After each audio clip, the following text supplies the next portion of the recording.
하나님께서 우리에게 주시는 말씀은 사도행전 2장 20절부터 사도행전 1장 20절부터 26절까지의 말씀입니다. 제가 가진 성경 신약성경 188페이지에 있습니다. 사도행전 1장 20절부터 26절까지의 말씀입니다.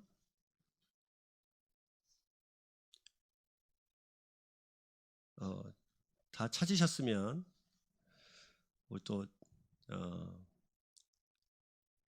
서로 친하게 한 절씩 교독하겠습니다. 제가 먼저 읽습니다. 20절입니다. 시편에 기록하였으되 그의 거처를 황폐하게 하시며 거기 거하는 자가 없게 하소서 하였고 또 일렀으되 그의 직분을 타인이 취하게 하소서 하였도다.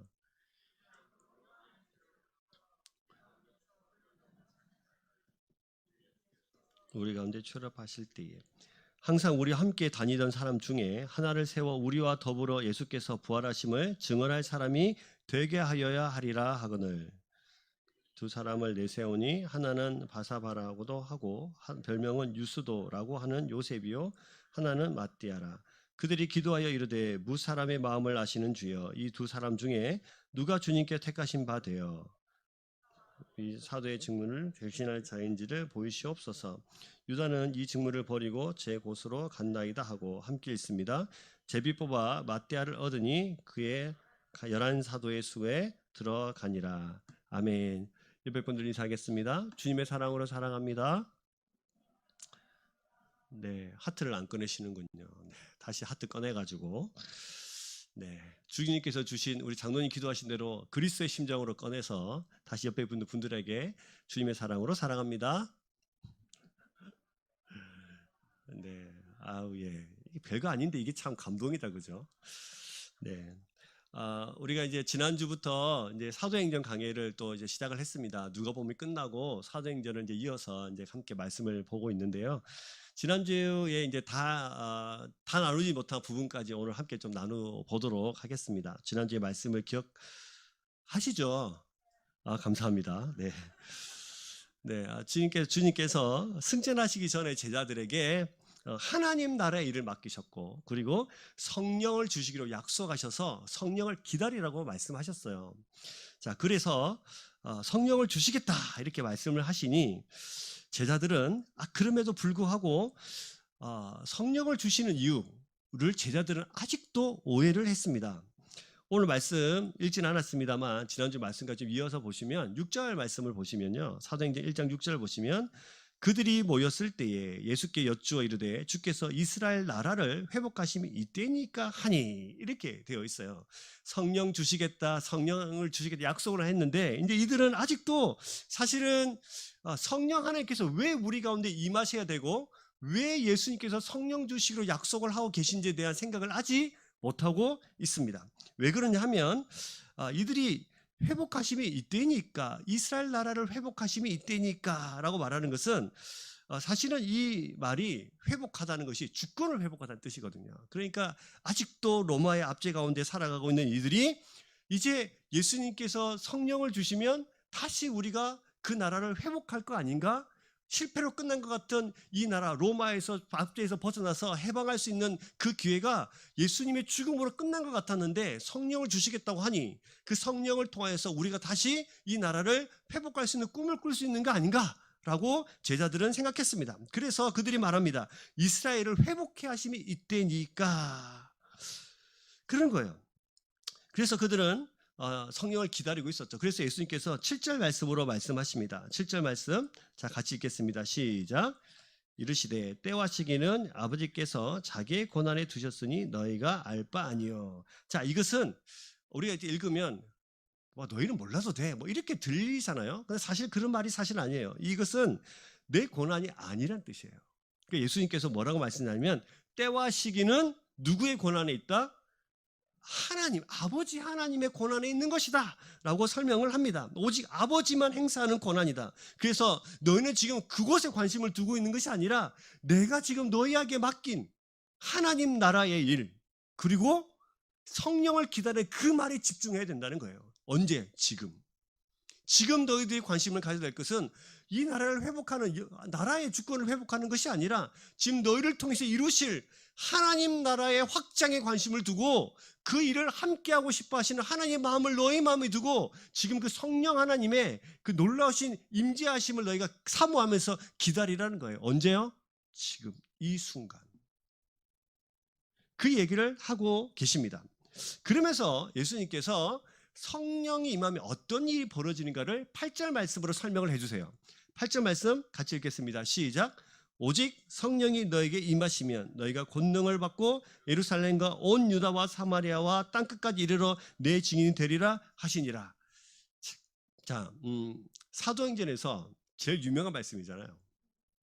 다 아시는 말씀. 자, 그러면 근데 우리가 이 부분을 오해하시면 안 돼요. 이 1장 8절이 너무 중요한데 우리는 이 부분들을 대부분 이렇게 생각했어요. 성령이 임하시면 권능을 받고라고 할 때 어떤 무언가 나에게 큰 충격으로 오는가 보다. 그리고 어떤 일이 나한테 발생을 해서 내가 큰 권능을 받고 마치 내가 기도하면 다 낫고 내가 방언하고 통역하고 하면 다 그런 일로만 생각을 하시는데 사실은 그 일을 포함한 더 큰 영역의 말씀입니다. 그래서 이 말씀을 좀 살펴봤으면 좋겠어요. 그 성령이 임하심이라는 뜻이 뭔가?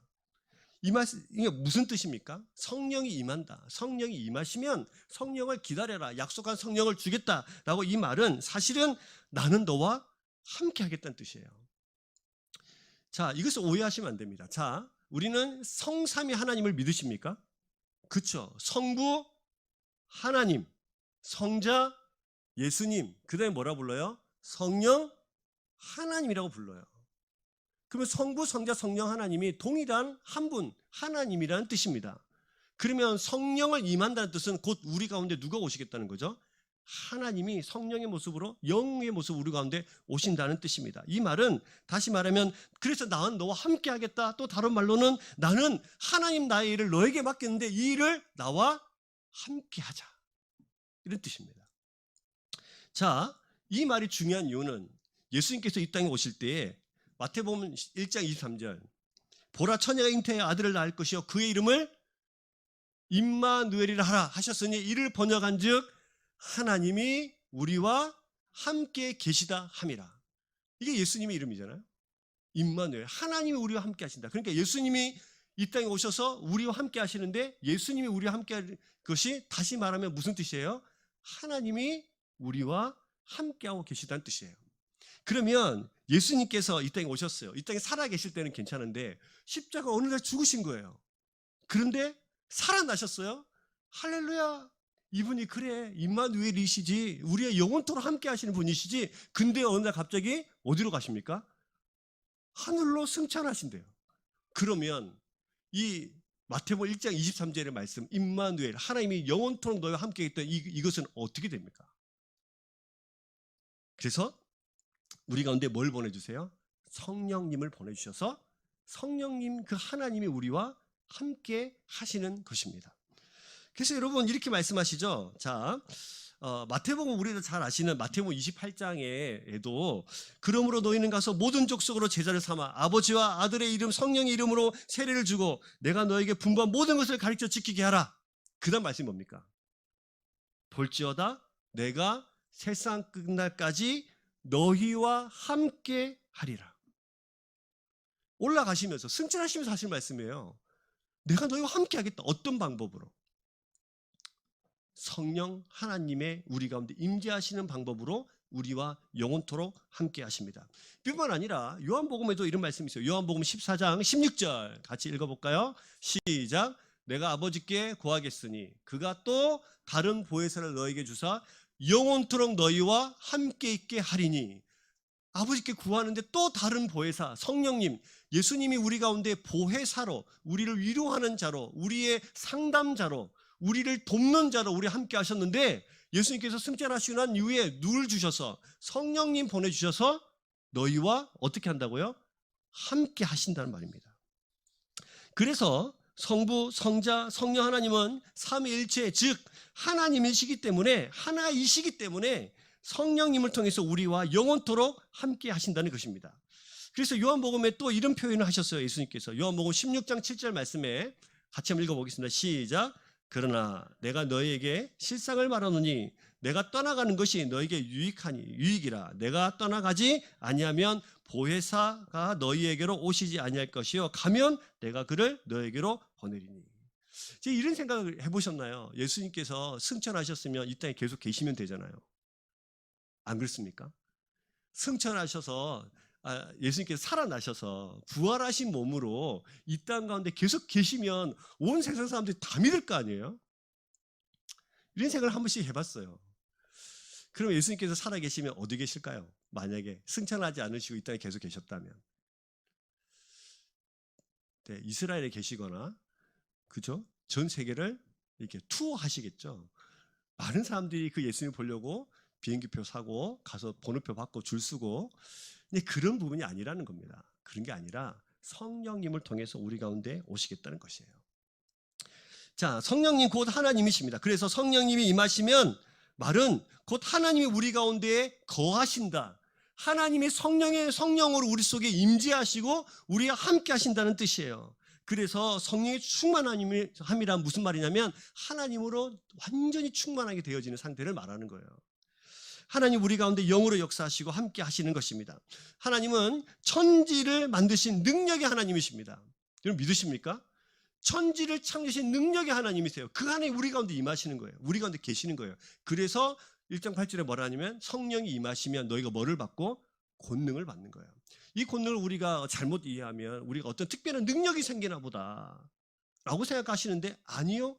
물론 그것을 포함하겠죠. 능력이 생기는 것이 아니라 우리 가운데 능력이신 하나님이 함께 하시는 거예요. 그래서 우리가 권능을 받는다고 말하는 것입니다. 자, 그러면 이 권능이란 말은 헬라어로 두나미스라는 뜻인데요. 이 두나미스가 발전해서 다이너마이트가 됐어요. 다이너마이트는 뭡니까? 폭탄이잖아요. 그래서 그 능력, 우리 가운데 우리가 무슨 능력이 있습니까? 그죠? 우리가 성령이 임하면 우리가 특별한 어떤 세상을 폭발시키는 폭발력, 우리가 능력이 있는 것이 아니라 하나님께서 능력이 계셔서 그 하나님 우리 가운데 임재하시니 우리가 그 능력을 체험하는 거예요. 우리가 그 능력을 가지는 거예요. 우리가 능력이 있는 것이 아닙니다. 그래서 자 보세요. 그럼 예수님께서 이 땅에 오셔서 무슨 일을 하셨냐면 요한복음 1장 18절에 보시면 같이 읽겠습니다. 시작. 본래 하나님을 본 사람이 없으되 아버지 품속에 있는 독생하신 하나님이 나타내셨느니라. 하나님을 본 사람이 아무도 없어요. 근데 우리 누구를 보고? 예수님을 보면서 누구를 알 수 있어요? 하나님을 알 수 있어요. 그러면 이렇게 크고 광대하신 하나님을 우리가 어떻게 알 수 있냐? 이 땅에 계시면서 예수님은 하나님이 어떤 분인가를 우리에게 보여주셨어요. 그래서 예수님을 보면 하나님을 알 수 있습니다. 그렇다면 예수님은 이 땅에서 어떤 모습을 우리 속에 보여주셨나? 어떤 모습을 하나님의 모습을 우리 속에 보여주셨나? 예수님 뭐 하셨어요? 이 땅에서? 병자도 고치시고 죽은 자도 살리시고 우리를 긍휼히 여겨주시고 사랑도 하셨고 우리를 위해서 기도도 하셨고 성부 하나님의 뜻이라면 자기의 뜻을 버리고 끊어지는 아픔, 아버지로부터 끊어지고 버려지는 아픔이 있다 하더라도 그 뜻에 순종했던 겟세마네 기도도 있습니다. 그런 의로우신 주님이셨어요. 특별히 그 모든 모습을 통해서 우리는 하나님의 모습을 볼 수 있습니다. 죽은 자를 살리시는 것을 통해서 죽음과 생명의 주권자라는 사실도 우리에게 보여주셨습니다. 그래서 생명이셨어요.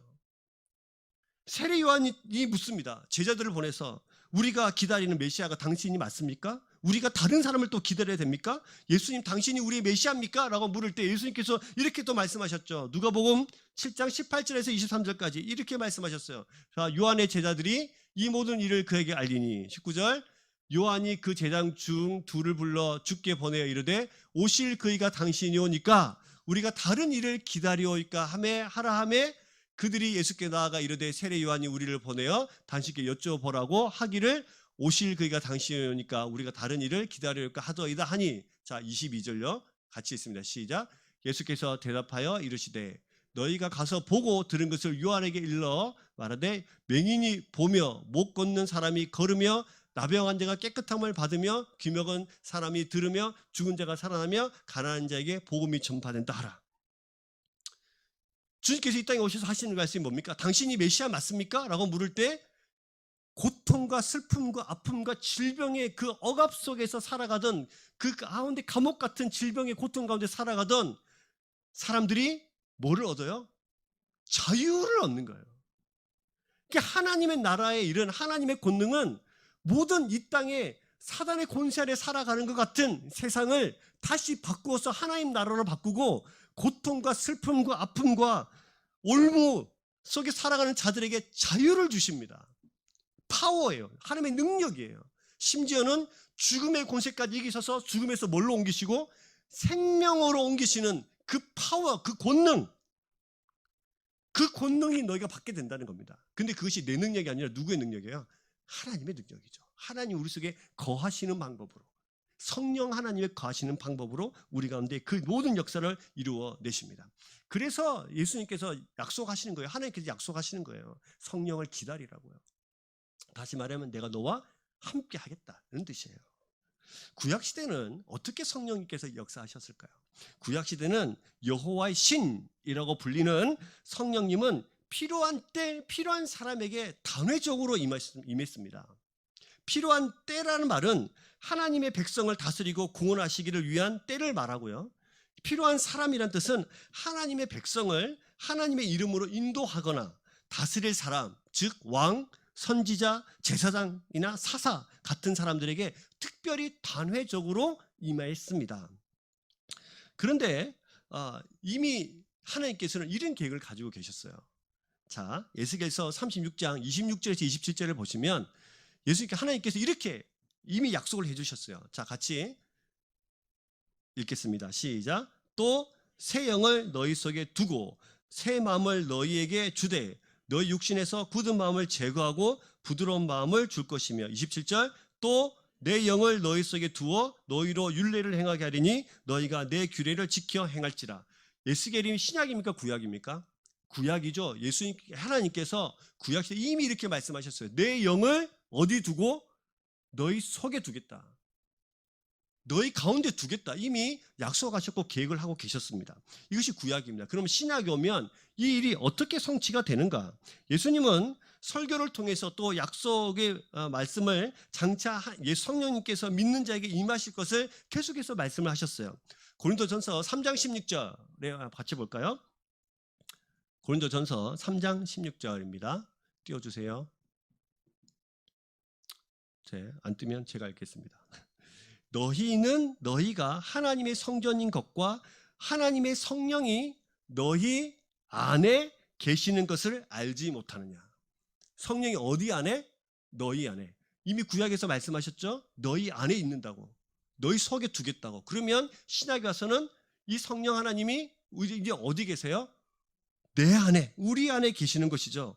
구약 시대와 달리 구약은 어떤 사람, 특별한 때에 단회적으로 임했다면, 신약은 모든 믿는 사람, 모든 주 예수를 그리스도로 고백하는 모든 사람들 가운데에 임재하고 계십니다.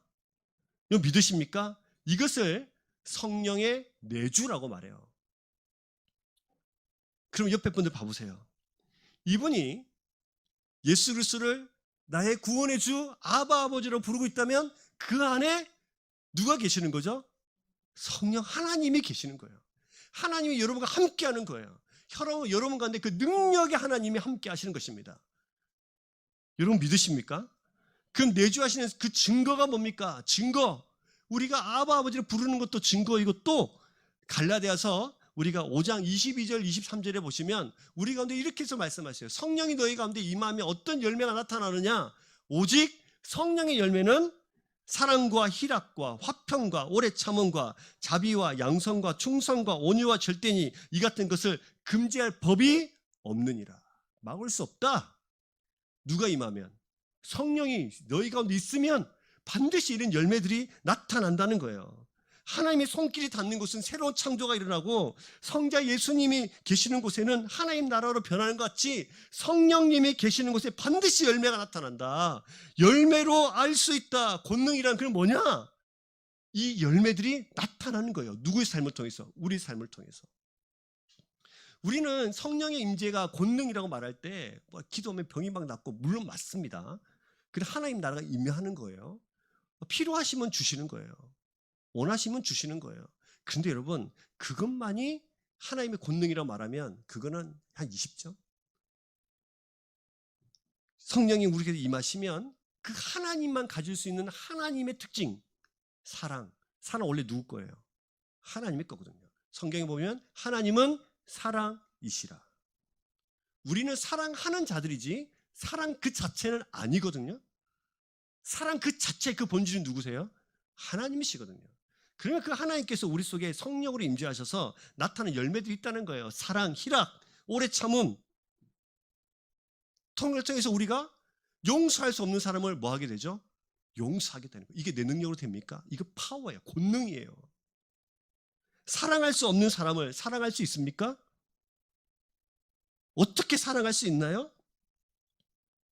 하나님의 성령의 열매인 사랑의 능력으로, 권능으로 우리가 사람을 사랑할 수 있습니다. 이게 능력이에요. 이것을 너에게 주시는 거예요.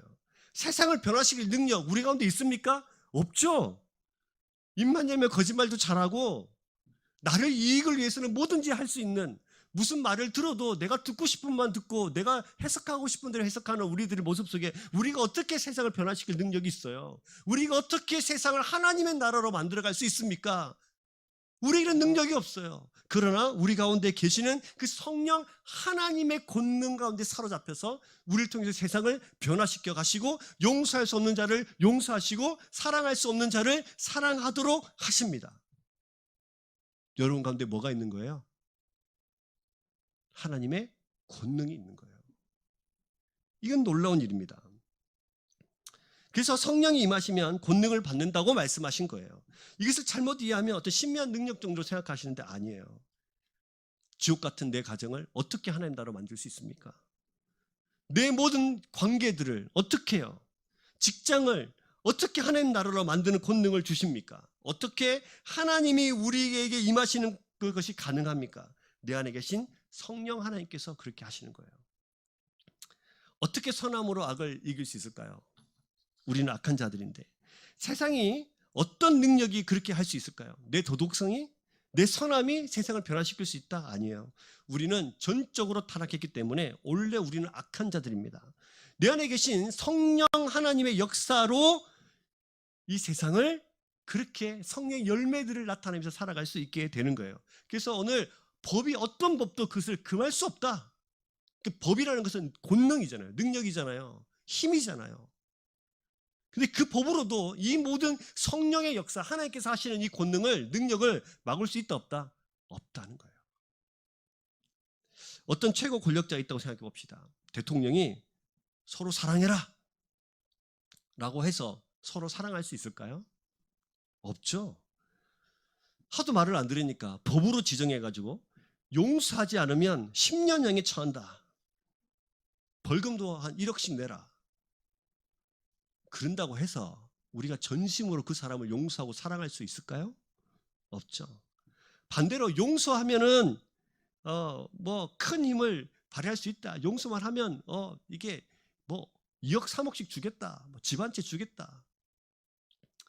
그런다고 해서 우리가 완전히 용서가 되느냐? 용서하는 척은 하겠죠. 사랑하는 척은 하겠죠.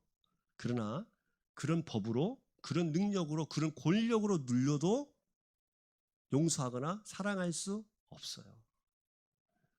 그러나 너무 놀랍게 내 안에 계신 살아계신 하나님께서 우리 속에 사랑하라는 마음을 계속해서 주시고 용서하는 마음을 계속해서 주시고 오래 참고 자비하고 양성하고 충성하고 절제하는 것들을 오늘을 우리 속에 계속해서 부어주셔서 우리가 원수 같은 자를 뭐 할 수 있습니까? 사랑할 수 있습니다. 이 능력이 누구 가운데 있어요? 여러분 가운데 있어요. 이 능력이 누구 가운데 있어요? 여러분 가운데 있어요. 왜? 하나님 우리와 함께 하시기 때문이에요.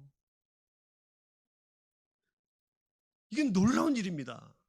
이것은 하나님께서 성령을 약속하신 이유시고 예수님께서 제자들에게 이것을 약속하신 이유고 그래서 하나님 나라를 확장하라고 하나님 일을 하라고 부탁하신 일이기 때문에 이 성령 하나님께서 함께 하셔서 이 일이 가능하게 된 겁니다. 어떻게 예루살렘에서 시작한 이 복음이 전 세계를 뒤엎고 한국에까지 와서 우리가 이렇게 예배할 수 있을까? 그들의 열심? 아니요.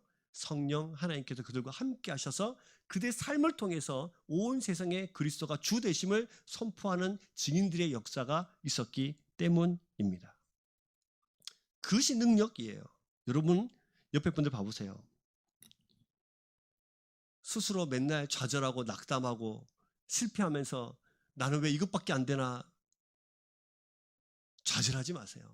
우리 가운데 천지를 창조하시고 세상을 뒤엎으실 두나미스 폭발력을 가진 그 권능의 하나님이 우리 가운데에 살아 계십니다. 여러분 믿으십니까?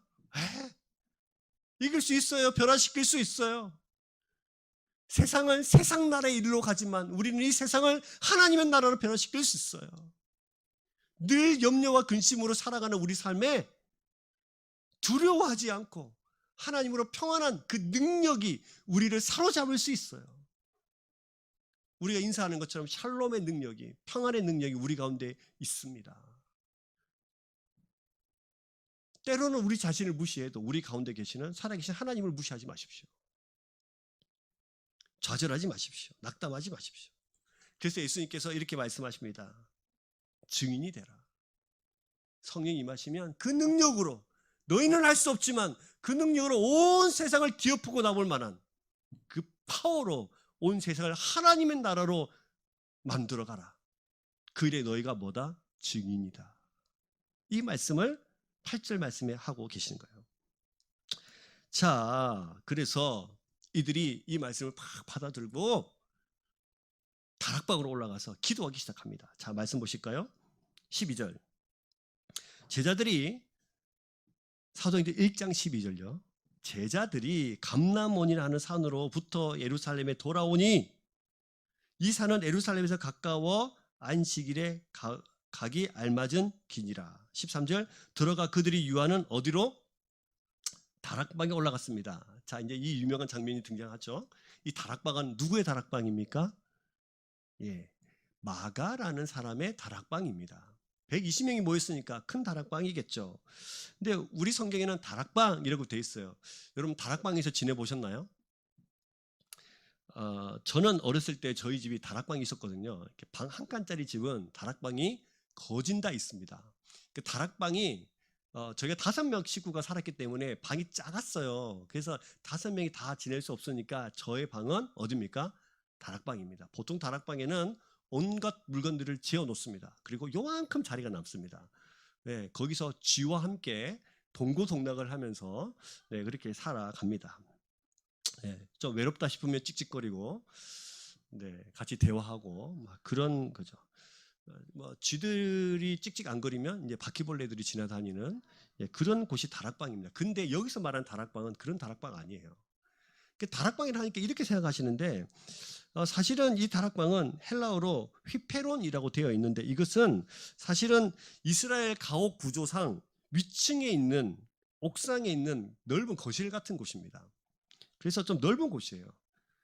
그렇죠? 제가 생각하는 다락방에는 도저히 120명이 들어갈 수가 없습니다. 그래서 다락방이라는 표현보다는 상층방 혹은 뭐 옥상에 있는 뭐 거실 뭐 이렇게 부르는 것이 더 정확할지도 모릅니다. 어쨌든 성경 글쎄 다락방이라고 표현을 해놨습니다. 제자들이 약속하심을 기억하면서 성령 하나님을 기다리면서 이제 다락방에 모였습니다.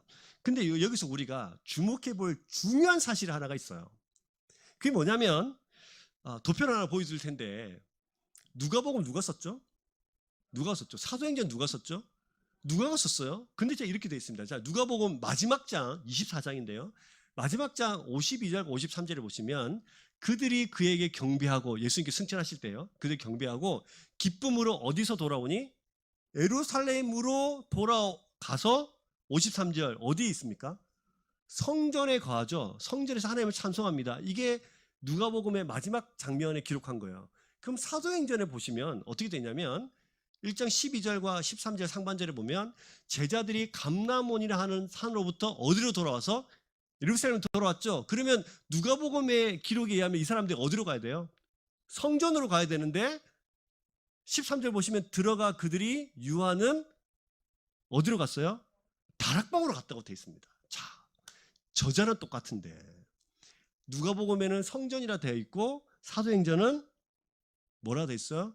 다락방이라고 되어 있습니다. 자, 왜 그럴까요? 자, 이제 여러분 눈이 반짝반짝 빛나기 시작하셨는데 굉장히 중요한 사실을 같이 한번 나누겠습니다. 자, 성전은 유대교의 중심입니다. 여러분 아시는 대로 유대인들은 나라가 망해도 성전이 서 있으면 나라가 망하지 않았다고 생각하는 사람들이에요. 그만큼 성전 중심적인 삶을 살았고 그런 사상과 삶으로 살았던 사람들이 유대인들이에요. 심지어는 온 아시아에 흩어져 살아도 6월절만 되면 그저 성전에 와서 제물을 잡아서 제사를 드리는 사람들이 유대인들입니다.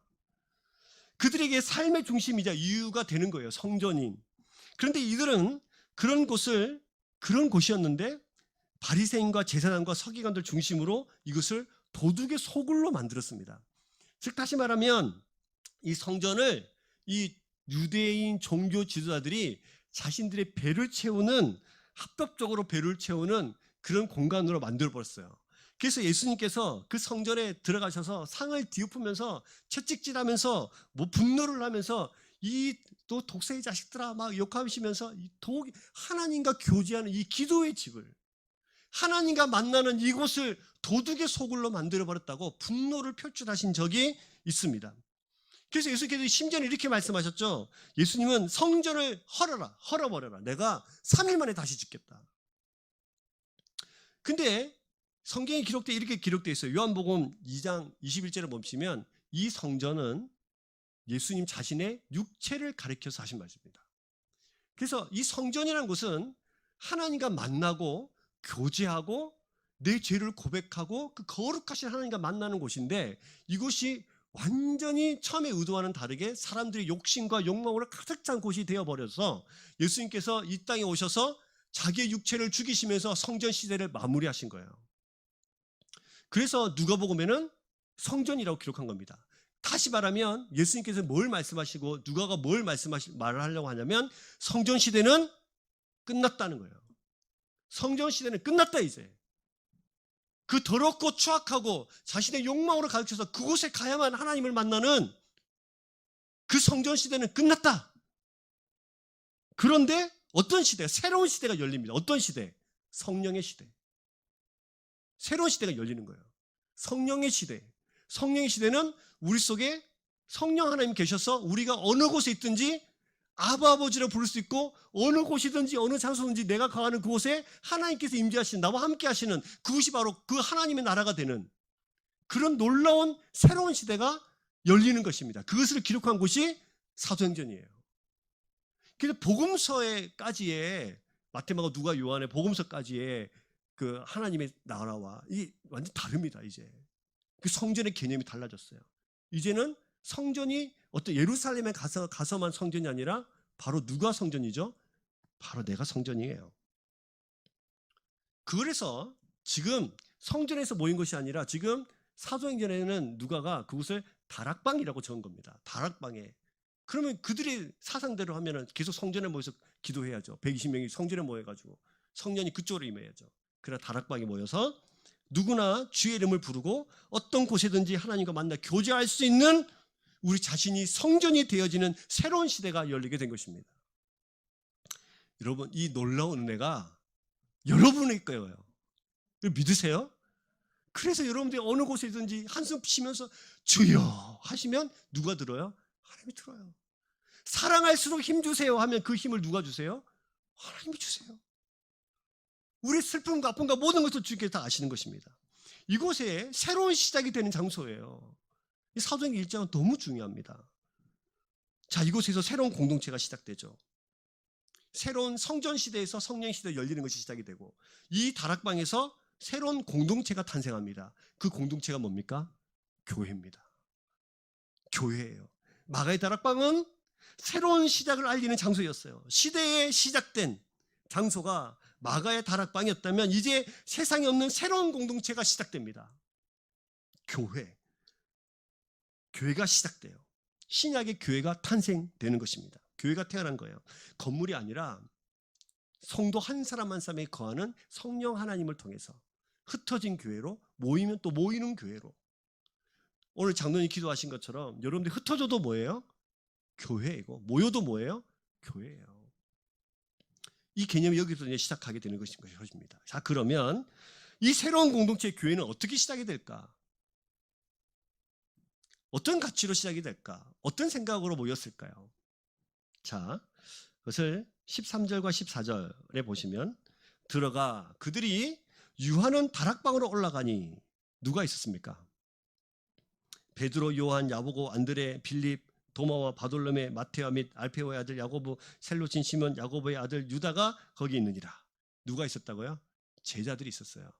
자, 이것을 통해서 우리가 알 수 있는 거 한 가지 있어요. 들어가 그들이 뭐하는 유하는이죠. 뭘 할 수 있어요? 유한이라는 단어에서 아마도 제 생각에는 제자들이 예수님이 십자가에 못 박힐 때 다 숨었잖아요. 그죠? 어디 있었을까요? 아마 이 장소인 것 같아요. 왜냐하면 성경은 그들이 뭐하는 유하는이라고 기록해놨기 때문에 아마 이때인 것 같아요. 누가복음 24장에 보면 엠마오로 마을로 가는 두 제자들이 예수를 만나고 그들이 다시 예루살렘으로 돌아갑니다. 11 제자를 만나러 가요. 갔더니 그곳에 부활하신 예수님이 11 제자를 만나고 있었습니다. 그럼 그 간 장소가 어딜까요? 11 제자가 모여있다는 뜻 아니에요. 맞죠? 거기 가면 11 제자를 만날 수 있다는 뜻 아닙니까? 맞습니까? 그럼 그 장소가 어딜까요? 아마도 마가의 다락방이지 않았을까라는 생각을 조심스럽게 해봅니다. 어쨌든 그런 장소에서 자, 여기 보세요. 이 다락방에 이들이 모여 있었단 말이에요. 이들은 예수님께 십자가에 못 박힐 때 다 숨어있던 자들이에요. 그리고 특별히 베드로는 예수님을 3번이나 부인했던 자들이에요. 그래서 이 교회는 어떤 자들의 모임이냐면 용서받은 자들의 모임이에요. 옆에 분들 봐보세요. 봐보세요. 이 사람이 누구죠? 죄인들이죠. 맞아요. 그런데 용서받은 죄인이에요. 이거 믿으세요? 스펜서 목사님은 교회를 향해서 이렇게 말씀하셨어요. 쓰레기통이다. 굉장히 강력하게 이야기하셨죠. 이 말씀이 무슨 뜻인지를 알겠죠. 세상에 더럽고 추악하고 죄건데 살아가는 죄인들이 모인 곳이에요. 그런데 교회는 그런 자들이 모였지만 용서받는 죄인들의 모임. 죄인이지만 의인으로 만들어주신 의인들의 모임. 그것이 교회입니다. 지금 이들이 이름이 쭉 나열된 것은 사실은 부끄러운 이름들일 수 있잖아요. 숨어있고 부인하고 도망가고 자기 스승이 십자가에 죽는데 아무도 나서서 우리의 스승을 왜 죽이냐고 죄 없다고 아무도 말하지 않는 비겁한 자들. 그러나 용서받은 자들의 이름이 쭉 나열되면서 이들이 초대교회의 증인들의 삶을 살아갑니다. 뿐만 아니라 120명이 모였죠. 120명은 어떤 사람들일까요? 예수님께서 부활하시고 난 이후에 40일 동안 이 땅에 계셨는데요. 40일 동안 만났던 사람들일 거예요. 눈으로 확인했던, 예수님이 살아나심을 확인했던 사람들이에요. 그 사람들이 모인 곳이에요. 교회의 시작은 이렇습니다. 그래서 교회에 오시면 우리는 겸손해야 하셔야 돼요. 그리고 교회는 세상에 없는 공동체예요. 왜요? 세상의 지위와 권세가 아무 소용없는 것이 교회입니다. 이곳에 대통령이 온들,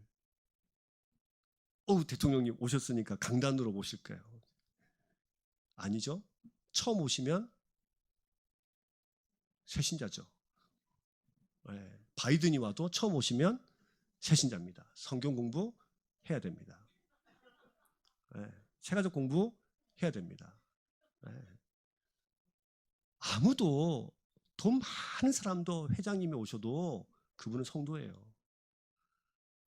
교회는 그 어떤 세상의 지위가 통용되지 않는 곳.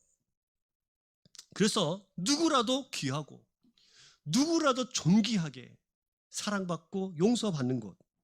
그곳이 교회입니다. 그래서 여러분 교만하실 필요 없어요. 용서받는 내가 예배자로 하나님의 자녀로 부름받은 그 자체가 감사하고 용서받았기 때문에 그 교회에서는 겸손하게 서로 사랑하는 거예요. 감사하죠. 저는 그 교회만 가면 사랑을 받았어요. 그 학교에서 공부를 지도 확실히 못했는데 교회 가면 성경 시험만 지금 100점인 거예요. 전교 1등하는 친구가 저희 교회 같은 반이었거든요. 근데 이 친구랑 같이 노회 성경고사 대회 나갔는데 저는 만점 받고 이 친구가 하나 틀렸습니다. 근데 저랑 또 공교롭게 6학년 때 같은 반이었거든요. 학교 다닐 때. 근데 이 친구가 가서 선생님한테 그 얘기를 한 거예요. 그 선생님이 의아한 겁니다. 반에서 꼴등하던 애가 교회 가서 만점을 받았다고? 이러면서 저를 부르더니 참 너한테 놀라운 일이 다 있다. 이러면서 칭찬하시는 건지 이렇게 뭐 디스하시는 건지 이해가 잘 안 가는데 어쨌든 교회 가면 그랬어요. 부족한 제가 교회 가면 학교 가면은 공부 못 해가지고 맨날 머리 숙이고 있는 제가 교회만 가면 기가 살아가지고 제가 지금 목사까지 됐지 않습니까? 소망을 가지죠. 공부 못 하시는 친구들. 교회는 그런 데예요. 지위로, 공부로, 순위로 사람을 판단하지 않는 것. 그럼 우리는 뭔가? 이 말씀을 또 보시면 너무 재밌어요. 자, 15절 보세요. 모인 무리의 수가 약 120명이나 되더라. 그때 베드로가 어디에 일어납니까? 그 형제들 가운데 일어나서 이르되 뭐라 불러요? 형제들아 이렇게 부르죠. 그러면 교회는 어떤 곳인가? 우리 모두가 다 뭐가 되는 곳이죠? 형제가 되는 거예요. 성경 기록합니다. 이 제일 첫 번째 시작인 이 마가의 다락방에서 그들의 시작은 서로를 뭐라고 불렀냐면 형제라고 불렀어요. 형제예요, 자매요. 당신과 나는 형제입니다. 신학의 공동체의 첫 번째 명칭이 형제입니다. 형제라고 부른 거예요. 이 모든 공동체를. 새로운 공동체 시작을 할 일, 이 호칭이 매우 중요한데 이 호칭, 이 모임을 어떤 곳인지 우리에게 잘 가르쳐주고 있기 때문이에요. 전부 다 육체적으로 다른 곳에 태어났잖아요. 다른 생각도 가졌잖아요. 다른 삶을 살아왔잖아요. 그러나 우리 모두를 뭐라 부릅니까? 형제라고 부릅니다. 다시 말하면 우리는 모두 다 가족이라는 뜻이에요. 그래서 여러분의 기쁨이 우리 모두의 기쁨이고 여러분의 아픔이 우리 모두의 아픔이에요. 교회는 그런 곳입니다. 옆에 분들 봐보시죠. 저랑 한번 축복해 볼까요? 저를 따라서 당신은 나의 형제요 자매입니다. 이렇게 말하니까 집에 가서 형제끼리 맨날 싸우는 친구들 있죠. 맨날 치고받고 싸우는 형제 자매. 그래서 교회 와서 형제 자매를 생각하면서 싸우는 친구들이 있는데 싸우시는 분들이 굉장히 그러시면 아니되옵니다. 잘못된 형제관을 가지고 계신 거예요. 자, 그럼 이들이 어떻게 형제가 됐을까? 어떻게 120명이 모여서 저녁 기도에 힘쓰면서 어떻게 한 형제가 됐을까요? 자, 14절 보시면 이렇게 되어 있습니다. 자, 여자들과 예수의 어머니 마리아와 예수의 아우들과 그때부터 같이 읽어요. 더불어 마음을 같이하여 오로지 기도에 힘쓰니라. 더불어 마음을 뭐 했어요? 같이 했죠. 어떻게 무엇으로 마음을 같이 할 수 있을까요? 무엇으로 마음이 같이 됐을까? 이것은 무슨 말이냐면 마음을 같이 했다는 뜻은 신앙 고백이 같다는 뜻이에요. 마음을 같이 했다. 같은 신앙 고백을 한다. 같이 똑같이 네가 믿는 하나님 나도 믿는다. 네가 믿는 예수님 나도 믿는다. 똑같이. 그래서 이들은 마음을 같이 했다는 뜻은 첫 번째는 한 신앙 고백을 했다. 똑같이. 두 번째는 미션. 하나님 나라의 일을 함께 부여받은 자들이다. 라는 뜻입니다. 사업의 목적이 같은 게 아니에요. 사업의 목적이 같다고 신앙 공동체 될 수 없어요. 교회에서 한 형제 자매 우리가 하나의 공동체가 되는 것은 당신이 고백하는 주님이 나도 같은 나의 주님이십니다. 맞습니까? 여러분의 주님이 나의 구원의 주가 나 혼자만 고백하는 것이 아니라 옆에 있는 사람도 그렇게 우리 주님을 그렇게 고백하는 줄 믿습니다. 그래서 우리는 믿음 안에서 한 공동체와 한 형제와 자매가 되는 거예요. 이것을 우리가 매 주일마다 같이 하고 있잖아요. 뭐를 통해서? 사도신경을 통해서 신앙 고백하잖아요. 이걸 통해서 우리가 함께 믿는 바를 같이 고백하는 거예요. 오후 예배 때 우리가 오전 예배보다 오후 예배가 좀 재밌지 않습니까? 네. 아닌가요? 저는 재밌던데. 오후 예배가 재밌잖아요. 강사님 너무 잘하셔가지고 재밌는데 웨스트민스터 소교리 문답을 합니다. 웨스트민스터 소교리 문답은 어떻게 만들어졌냐면 교회가 다음 세대에게 바른 신앙 고백을 가르치기 위해서 만든 거예요. 그러니까 교회는 반드시 신앙 고백서를 가르쳐야 되죠. 다음 세대들에게, 우리 모두에게. 그래서 우리가 오후 예배 때 바른 신앙 고백을 다음 세대에 가르치고 있는 것이고 우리가 함께 믿는 바도 정리하는 거예요. 왜 우리가 여기 모였는가? 한 고백이 있기 때문입니다. 왜 우리가 한 형제가 되는가? 한 고백이 있기 때문입니다. 우리가 믿는 바가 같다는 뜻입니다. 이 신앙 고백이 동일하지 못하면 교회는 어지러워집니다. 그래서 반드시 세례를 받고 신앙 고백을 확인하고 교회 공동체가 되는 거예요. 여러분, 우리는 그런 측면에 비해 있을 때, 그런 관점 봤을 때 우리 교회는 참 건강한 교회입니다. 앞으로 계속해서 신앙 고백을 계속 공부해 나갈 것이고 같은 고백을 할 것이고 다음 세대에 계속해서 신앙 고백을 같이 공부하게 될 것입니다. 그리고 이들은 모여서 이 같은 신앙 고백으로 뭐 했냐면 기도하면서 기다렸어요. 오직 마음에 오직 기도했다. 자, 기도했습니다. 어떻게 기도했을까요? 무엇을 기도했을까요? 오직 기도에 힘썼어요. 오로지, 이번 오직이라는 뜻이에요. 온 힘과 힘을 다 쏟아서 기도했다는 뜻이에요. 이것이 14절의 끝에 있죠. 오로지 기도에 힘쓰더라 라고 되어 있어요. 아마도 제 생각에는 이 사람들이 어떻게 기도했냐면 예수님께서 평소에 가르쳐준 기도, 예수님의 등을 보면서 같이 배웠던 기도였을 거예요. 겟세마네 동산에서 예수님의 기도의 자세를 우리에게 잘 보여주시죠. 겟세마네 동산에서 예수님은 내 뜻을 하나님께 관철시키면서 기도하지 않았어요. 어떻게 기도했죠? 될 수만 있다면 이 잔을 내게서 옮기옵소서. 그러나 내 뜻대로 마옵시고 아버지의 뜻대로 하시옵소서. 즉 말하면 예수님의 기도는 철저히 누구의 뜻을? 하나님 아버지의 뜻에 순종하는 기도였거든요. 그래서 이들의 기도는 아마도 그 뒷모습을 닮아서 예수님께서 가르치셨던 그 기도의 모습을 본받아서 하나님, 지금 하나님 나라를 우리에게 맡겨주셨으니 그리고 성령을 주시겠다고 기다리라고 하셨으니 그 말씀에 순종하면서 우리가 하나님의 일을 감당할 수 있도록 성령님을 주옵소서, 우리 뜻대로 마옵시고 아버지 뜻대로 하옵소서, 이렇게 기도하면서 기도했을 것입니다. 전혀 기도에 힘쓰고 있었습니다. 그래서 여러분, 교회는 기도하는 공동체가 되어야 합니다. 교회는 기도해야 합니다. 기도하는 교회는 반드시 부흥합니다. 왜요? 하나님의 뜻을 이루는 교회거든요. 기도하는 교회는 반드시 하나님 교회의 본질을 회복합니다. 왜요? 기도는 우리의 뜻을 관철시키는 것이 아니라 하나님의 뜻에 순종하는 거거든요. 교회는 그런 곳입니다. 우리의 뜻대로 교회를 움직여가는 것이 아니라 하나님의 뜻대로 교회를 세워가는, 그래서 세상 모든 사람들이 하나님의 살아계심을 알 수 있도록 하는 것입니다. 이것이 교회입니다. 시간이 좀 갔는데 중요한 것들을 해야 돼서 이럴 때 되면 제가 마음이 막 흔들립니다. 그만둬야 되나 끝내야 되나. 끝까지 한번 해보겠습니다. 그렇게 기도하는 것입니다. 옆에 분들에게 한번 설명해 볼까요? 우리 함께 기도합시다. 여러분, 기도하셔야 돼요. 교회는 기도해야 됩니다. 누구의 뜻대로? 하나님 아버지의 뜻대로. 이렇게 기도하고 있을 때 베드로가 벌떡 일어납니다. 형제들이여 하면서, 우리가 원래 12명이었는데 한 명이 죽었어요. 누구? 가룟 유다가 죽어서 한 명이 비었습니다. 그래서 한 명을 채웁시다 라고 베드로가 벌떡 일어나서 이 얘기를 합니다.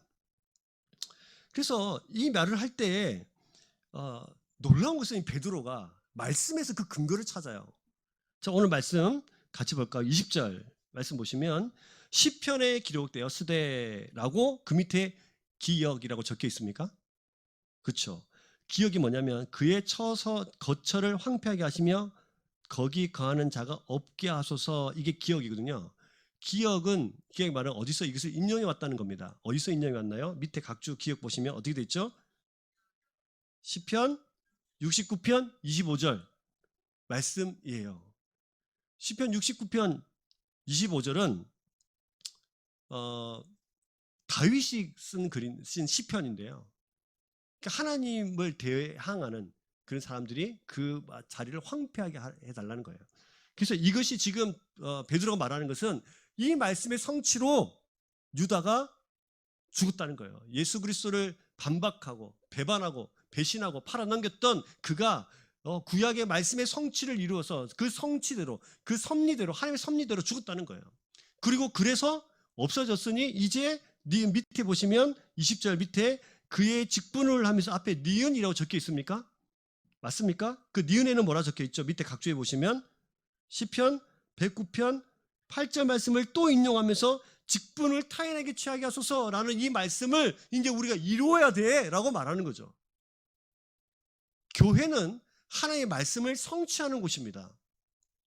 그래서 직분을 타인에게 취하게 하소서라고 말했기 때문에 이제 우리가 이것을 취하자는 거예요. 세우자는 겁니다. 자, 그럼 여기서 질문 하나가 생깁니다. 왜 베드로는 왜 한 명을 굳이 채우려고 했을까? 그쵸, 말씀대로요. 근데 자, 그 말씀의 근거를 좀 세워볼까요? 자, 베드로는 사도를 왜 세우려 했을까? 베드로가 예수님을 3번 부인했습니다. 네 부인한다. 그러니까 절대로 그런 일이 없습니다. 우리나라 말로 하면 손에 장을 찢어도 내가 절대로 그런 일이 없습니다. 목이 칼에 들어도 그럴 일이 없습니다. 딱 이렇게 이야기했어요. 근데 결국은 어떻게 됐죠? 예수님을 3번 부인했습니다. 근데 부활하신 예수님이 베드로를 찾아옵니다. 그리고 묻습니다. 베드로야, 네가 날 사랑하냐? 베드로가 네, 당연하죠. 사랑해요. 이렇게 했어요. 근데 예수님이 또 묻는 거예요. 베드로야, 너 사랑하냐? 저 지금 사랑합니다. 내 양을 먹이라. 근데 예수님이 또 묻는 거예요. 3번 묻는 거예요. 너 진짜 나 사랑하냐? 베드로가 고민에 잠겼습니다. 왜요? 뭐가 생각났을까요? 예수님을 3번 부인하던 본인의 모습이 생각이 났을 거예요. 그러면서 고민 끝에 이렇게 말합니다. 내가 주님을 사랑하는 줄 주께서 아십니다. 내 양을 치라. 내 양을 먹이라. 다시 말하면 실패하고 좌절에 빠져 있는 베드로에게 예수님께서 자신의 양들, 즉 성도를 맡기셨어요. 교회를 맡기셨어요. 이번에는 베드로가 결심하겠죠. 뭐 하면 안 된다. 실패하면 안 된다. 바로 세워야겠다. 이 생각을 하고 있었습니다. 그리고 한 번은 예수님께서 야, 너 나 부인하게 될 거야. 그러니까 아유, 절대 그럴 일 없습니다. 그러니까 예수님께 뭐라고 말씀하시냐면 이렇게 말씀하신 적이 있어요. 자, 누가복음 22장 32절 보시면 이런 말씀이 있어요. 같이 읽겠습니다. 시작. 그러나 너를 위하여 내 믿음이 떨어지지 않기를 기도하였노니 너는 돌이킨 후에 내 형제를 굳게 해라. 돌이킨 후에 뭐죠? 회개하고 네가 나를 3번 부인하게 될 텐데 그때 네가 돌이켜서 회개하고 그 다음에 미션을 주시죠. 무슨 미션? 내 형제를 굳게 해라. 이게 생각이 났어요.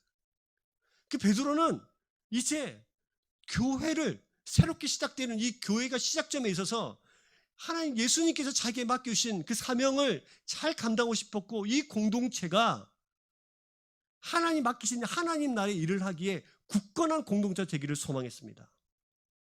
그래서 사도를 세워야겠다. 근데 세울 때 어떤 사람을 세워요? 어떤 사람을 세웁니까? 자, 보시면 나옵니다. 자, 21절. 이러함으로 요한의 세례로부터 우리 가운데에서 올려져 가신 날까지 주 예수께서 우리 가운데 출발하실 때에 22절 항상 우리와 함께 다니던 사람 중에 하나를 세워 우리와 더불어 예수께서 부활하심을 증언할 사람이 되게 하리라 하거늘 하면서 조건 2개를 내세우는데 첫 번째 조건이 뭐냐면 요한의 세례로부터 우리 가운데 올려가신 날까지, 그러니까 승천하신 날까지 우리 가운데 함께 있었던 사람. 그리고 두 번째 23절 보시면 예수께서 부활하심을 증언할 사람 되게. 이거예요. 그러니까 지금 공생의 사역, 예수님께서 요한의 세례를 받으시고 십자가에 못 박혀 죽으시고 부활하시는 때까지 이 모든 것을 경험하고 보고 확인하고 한 그 사람을 뭘로 세우자? 제자로 세우자는 거예요. 왜요? 하나님 나라의 일을 해야 되니까. 하나님 나라의 일은 하나님 나라 확정되는 일이잖아요. 이걸 해야 되니까 한 명을 세워야 되는데 그래서 우리의 공동체가 굳건한 밑에 반석을 다져야 되는데 그 사람은 아무나 세우는 것이 아니라 이 사람은 증인된 사람, 철저히 경험한 그 사람, 예수님에 대해서 가장 잘 아는 그 사람, 우리만큼 예수님을 잘 아는 그 사람을 세우자는 거예요. 이게 증인입니다. 근데 이런 재밌는 게 있어요. 근데 그 두 사람이 이제 추천을 합니다. 그 두 사람이 누구예요? 23절 보시면 그들이 두 사람을 세우니 하나는 바사바라고도 하고 별명은 유스도라고 하는 요셉이요 하나는 마띠아라. 누구 설명이 더 길죠? 요셉 설명이 더 길어요. 이름도 많아요. 바사바라고도 하고 별명은 유스도라고도 하는 요셉. 그러니까 진짜 이름은 뭐예요? 요셉이고 별명은 유스도고 어떤 사람들은 바사바라고도 부릅니다. 그리고 그 다음 사람이 누구냐면 하나는 마띠아라로 끝이에요. 자, 여러분, 이 본문을 보면서 이런 추측을 해볼 수 있어요. 초대교회의 공동체는 두 사람을 세웠는데 두 사람 중에 누가 제자가 됐으면 좋겠다고 생각했을까? 제 생각에는 추측입니다. 제 생각에는 요셉인 것 같아요. 그래서 요셉 이름을 쭉 나열한 거예요. 근데 이들이 자신들의 뜻대로 한 것이 아니라 뭐라고 하냐면 기도합니다. 24절 그들이 기도하여 이르되 무슨 사람의 마음을 아시는 주여 우리 모든 사람의 마음을 주께서 다 아시지 않습니까? 이 두 사람 중에 누가 주님께서 택하신 바 되어 봉사한 및 사도의 직분을 대신한 자인지 보이시옵소서. 유다는 이 직무를 버리고 제 곳으로 갔습니다 라고 하면서 뭘 뽑아요? 제비를 뽑죠. 그리고 누가 됩니까? 마띠아가 됩니다. 교회는 그런 곳입니다. 자신들의 뜻대로 내 생각대로 교회를 움직이는 것이 아니라 철저히 누구의 뜻대로? 하나님의 뜻대로. 그리고 이들은 불평하고 불명하면서 왜 그랬노? 처음부터 한 명만 올리지 두 명 올려가지고 이렇게 하지 않았어요. 뭐 했죠? 순종했어요. 교회는 성도는 어떻게 시작이 되냐면 하나님 말씀에 순종하는 것부터 시작해요. 우리가 교회는 이래야 돼 저래야 돼. 예, 교회는 이래야 돼 저래야 돼. 제일 그렇게 말 많이 하는 사람이 저겠죠. 네, 아마 저일 겁니다. 근데 저도 철저하게 날마다 하나님 말씀 앞에 순종하면서 제가 원하는 교회가 아니라 어디서 말하는 말씀에서 말하는 교회여야 합니다. 혹시 지금까지 제가 잘못했다면 용서하십시오. 하나님 앞에서 회개하겠습니다. 제 생각대로 교회를 움직여갔다면 용서하십시오. 교회는 철저히 하나님 말씀에 순종해야 합니다. 성도는 하나님 말씀에 순종해야 합니다. 흩어져도 교회, 모여서도 교회라면 흩어져서도 내 뜻대로 세상을 살아가는 것이 아니라 하나님의 뜻 앞에 겸허히 순종할 줄 알고 그렇게 감사할 줄 아는 사람들이 되어야 합니다. 그것이 교회입니다. 여러분, 이 사람들이 이렇게 살 때 뭐가 돼요? 증인이 되는 거예요. 이 능력과 이 파워로 세상을 살 때 증인이 되는 거예요. 여러분 그냥 세상에 막 돌아다니는 많은 퍼즐 조각 중에 하나, 구슬 하나가 아니라 여러분들이 세상 곳곳에 흩어져서 하나님의 말씀대로 살아서 하나님의 말씀에 순종하여서 하나님의 능력의 삶을 살아가서 하나님 나라를 확장시키는 하나님의 증인들입니다. 그게 우리의 사명이에요. 그래서 제가 사실은 오늘 말씀을 준비됐나 투로 하려고 하다가 지난주 말씀이 준비됐다 하다가 권능 입은 증인들이라고 적었어요. 옆에 분들에게 축복해 볼까요? 당신은 권능 입은 증인입니다. 할렐루야. 여러분 가정에서 먼저 증인이 되십시오. 여러분 방에서 먼저 증인이 되십시오. 여러분의 직장에서 먼저 증인이 되십시오. 여러분 가정에서 내 방에서 내가 있는 그 조그마한 공간에서 하나님의 통치를 받지 못한다면 여러분 절대로 증인의 삶을 살 수 없습니다. 사랑하는 여러분, 이 말씀 앞으로 불러주신 하나님 앞에 감사하시면서요, 우리가 권능 입은 성령 하나님 우리와 함께 하신 그 능력으로 교회라는 삶을 살아가는 저와 여러분 되시기를 주의 이름으로 축복합니다. 말씀 기억하시면서 이 찬양 같이 하십시다. 주님의 영광 나타나셨네. 이 찬양 오후에도 한다고 하던데, 예, 같이 찬양하시면서요, 하나님의 나라가 내 삶 가운데 임할 수 있도록 같이 한번 박수치면서 찬양하십시다.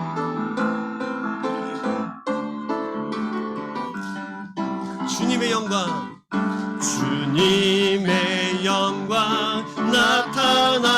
임하셨네. 권능으로 임하셨네.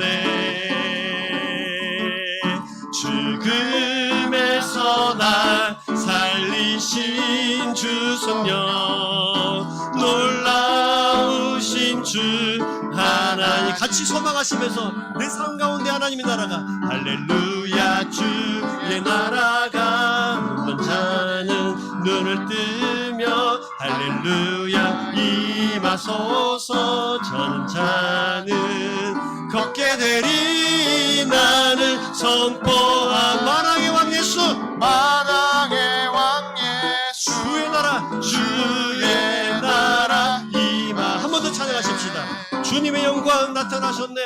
주님의 영광 나타나셨네. 권능으로 임하셨네.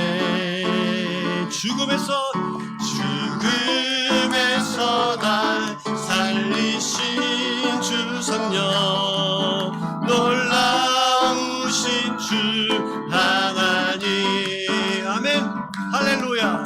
할렐루야 주의 나라가, 눈먼 자는 눈을 뜨며 할렐루야 임하소서. 저는 자는 걷게 되리. 나는 선포한 만왕의 왕 예수, 주의 나라 임하시네. 주의 나라 임하시네.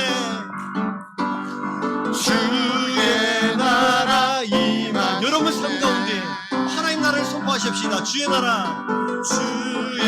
나라 임하시네.